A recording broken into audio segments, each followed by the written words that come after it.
Welcome guys to the Imola qualifying session review, and have we just had the longest session of quali ever. I mean, round 7 at Imola, probably the last time we might be here for some time, and they just didn't want the quali to end, did they?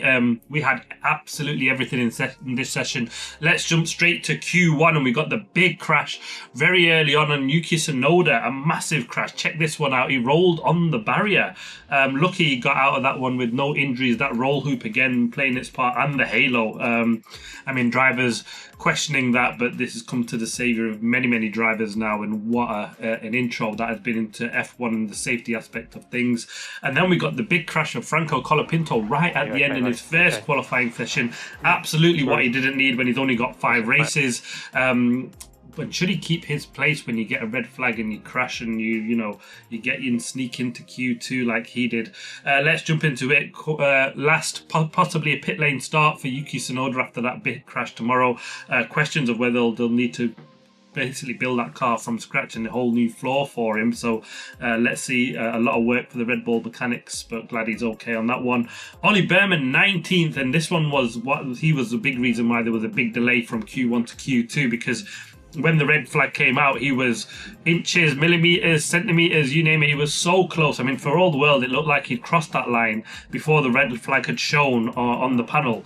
I know the TV direction was sort of concentrating on the lights at the top pit gantry for the race start lights, and not the actual panel. So yeah, in the end he didn't get that lap in. Had he done so, he would have got into Q2. Colapinto would have been out, but he's going to start 19th, unlucky for him. 18th place Esteban Ocon, and he'll be disappointed in that Haas team. 17th place for Nico Hülkenberg, out qualified by Gabi Bortoleto. And 16th place Liam Lawson, he was starting his lap and didn't get the lap in because of the red flag, so he was a little bit disappointed with that. His first run, he said, was scruffy. The stars of that session though were the Aston Martins. Where have they come from? P4 for Lance Stroll and P3 for Fernando Alonso. Mega laps from him. Great to see them. They bought big upgrades, and it looks like they've worked for a change. They've been working in the Mercedes wind tunnel before they moved over into their own wind tunnel, and they sort of seen issues potentially with what they see in the Mercedes wind tunnel and rectified them in their own wind tunnel. So if that finally, the correlation, have they got on top of it? Let's really hope so. It would be great to see another manufacturer in a Mercedes engine up at the front beating them. Bad sessions obviously for Yuki Tsunoda and Franco Colapinto in that one. Max Verstappen led the way by Oscar Piastri, Fernando Alonso in third, like I said, with a crazy Q1 session. Then we finally got to the Q2 session. Colapinto will line up 15th. Obviously, he just sneaked through. He had the crash. No more participation for him in that session. Gabi Bortoleto, P14. A really good qualifying session from him. And then the disappointments. First of all, Kimi Antonelli qualifying in 13th in his home race.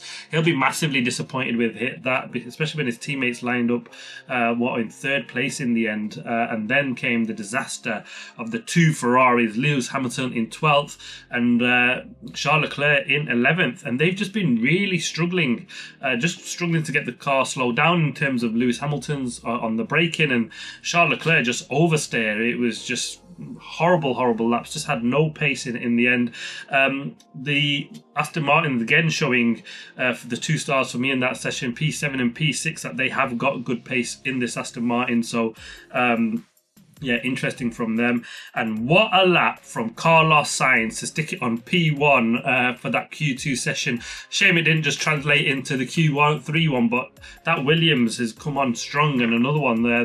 They haven't brought upgrades. They've just absolutely maximised what they have for this weekend, and it was a brilliant lap from them. And then it was the 2 McLarens, P2 Piastri behind him, and P3 for Norris in the Q2 session. But let's get to the all-important one, Q3. And it's Oscar Piastri, the man on pole position. This guy is absolutely flying. He delivers week in, week out at the moment, and this is a crucial one. I think this is a bit like Monaco. If you can get into that first corner first, which is the next big challenge after getting on pole position, you can't bet against him running away with the race victory. Although the tyres, considering people went on mediums to run in this session, as did the Aston Martins, like I said, I forgot to mention in Q2 for their laps. shows that the softs, I just don't think they'll be anywhere to be seen in the race. But where will people start? I most likely imagine on the mediums, but the hards might not be too shabby. There'll be an interesting mixture. I mean, if you're someone like Fernando Alonso, it'll be crucial if it would be interesting, let's say, not crucial, but interesting to see if they start on the hards and see, make up position potentially ahead, or just keep people behind them who might be faster when it comes to race conditions. But yeah, Oscar Piastri absolutely did. What a brilliant lap from him. The guy is flying. Max Verstappen just missed out, less than half a tenth behind Oscar Piastri in second place. It looked like for all the world he could do it again, where he just nicks pole position and makes like par for the two McLarens in the race. But again, Max and Piastri down into turn one will be absolutely blockbuster to watch, so watch out for that in the race tomorrow. And then the surprise, or should it be a surprise, George Russell does it again in P3, but he did it on the medium tyres, a bit like what the Aston Martin tried in Q2. The only ones of the top runners to do that in the Q3 session was actually the two Aston Martins and George Russell are the front runners, and it really paid handsomely for him. Fourth place in the end for Lando Norris. I mean, he's only just as short of 3/10 behind Oscar Piastri, so not a good lap from him really, but it was his middle sector was where he lost all of his time, and it was just a scruffy one over the bump. He's just not getting the job done in qualifying, and making life difficult for him when it comes to the races where he is fast in the race. He just got too much to do, and it'll be interesting to see how far forward he can fight from there. It's difficult to overtake here in Imola. And Fernando Alonso in P5. How good did this feel for Fernando Alonso fans to see him up there? I absolutely love this guy. He's a brilliant racer, and it's good to see Aston Martin they were absolutely disastrous and miles away in Miami to come here with the upgrades, and thank God for them. They've actually worked this weekend a phenomenal job to see them up in P5. Carlos Sainz, P6, another one, a strong showing from the Williams. I'll be hoping for some good points from there. P7 for Alex Albon, just doubling up on the strength of the Williams. Both of them qualifying one behind each other, which is really, really good to see.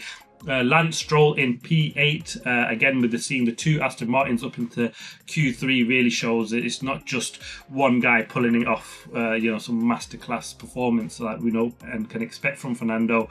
To see Stroll up there, it shows that car's got real pace. It'll be interesting to see how that pans out in the race for them tomorrow.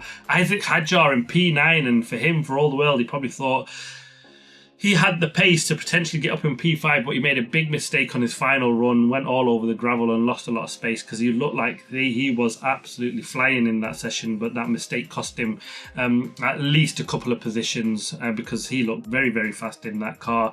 And 10th place for Pierre Gasly, who was, again, showing a strong outcome for the Alpine, but he's 10th in the end. Can he hold back the two Ferraris? Will he be looking ahead in the race? Who knows? It'll be interesting to see from here. But there we have it. What a long but fantastic qualifying session. The qualies at the moment have just been absolutely tremendous. I mean, for the front three to be front four to be less than 3/10 apart just shows how close they are.